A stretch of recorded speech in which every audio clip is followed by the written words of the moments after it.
So yeah, weekend one, um, in isolation. Probably not far off a lockdown. Feels a bit like a lockdown. I'm sure many of you will be thinking about getting out in the garden. Maybe not avid gardeners. Maybe you do a bit. Maybe you get out there all the time.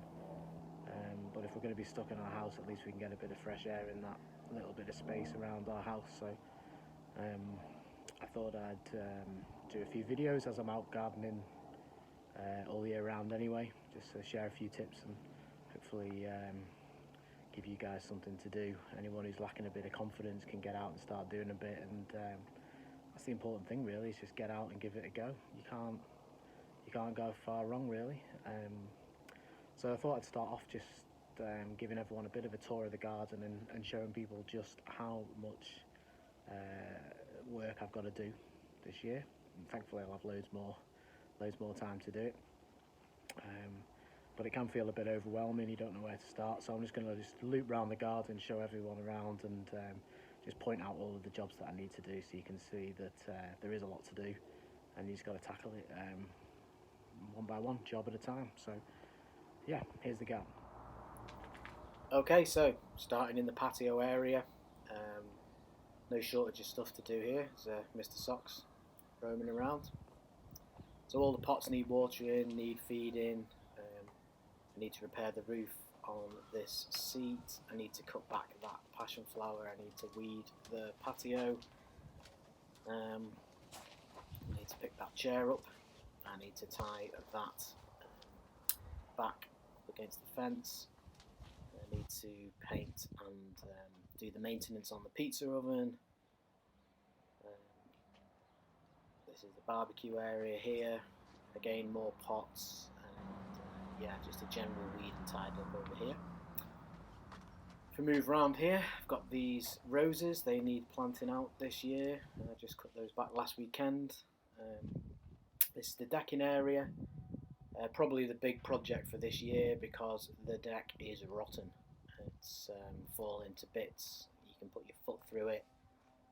It's sunk. One of the joists has completely rotted away.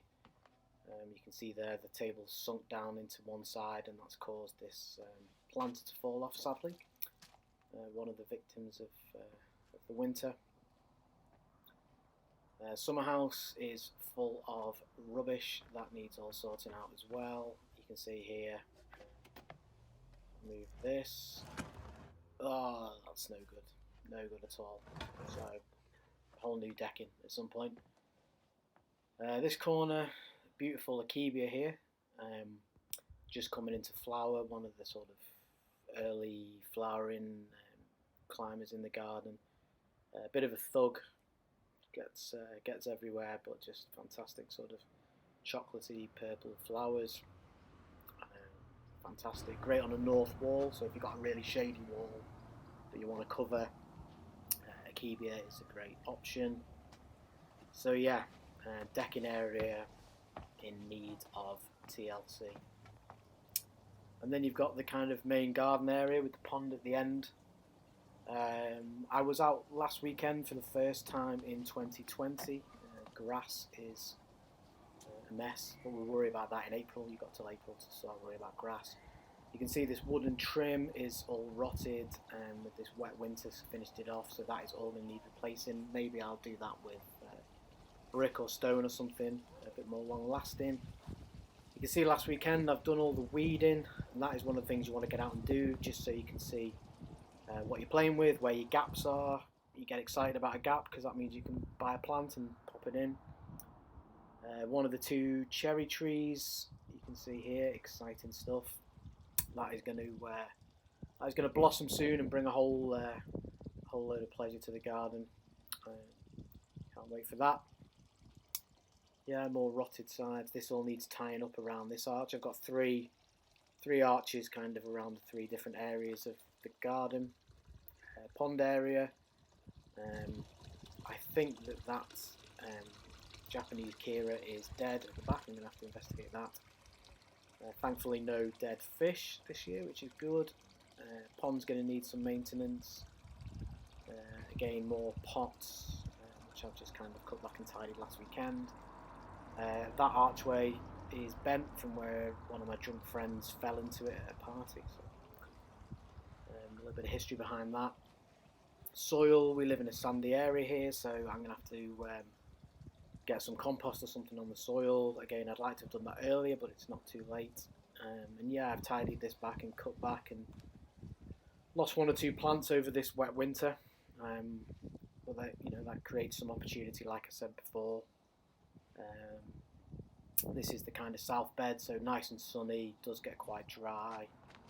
I've cut back all the herbaceous stuff, and you can see there some tulips. I didn't plant any last year, so these are just ones that have naturalised. And yeah, this south bed across the wall is really dry, really hot, and completely overgrown. And the wisteria, again, just being pushed for time and the weather. I didn't get out and prune that in January like I normally would, but I think or hope I'll get away with it. More basins that will need replanting. Most of the clematis in this bed I've already cut back, and I've done a video about that, and the climbing rose at the end there I've also cut back. So yeah, plenty to do, plenty to get on with. Sometimes feels overwhelming, but you just got to take it one job at a time and start on the priority stuff and tidy up, get cutting back and go from there. So yeah, that's the garden, and as you can see, plenty to do. Just got to get out there, start tackling it. I started last weekend, which is late for me. Normally I'd be out in February, but the weather's been so miserable and I've been that busy I've not been able to face it. So the good news is I'm just starting now. We can play catch up. It's only March, we've got time. So get out there and give it a go. I'm going to also share a video about pruning. That's one of the first things you want to be out there doing. It's also one of the things people worry about the most. So I'm going to do a few videos this week about cutting things back and how to do that, and different techniques for different things. So yeah, enjoy, and yeah, see you in the garden.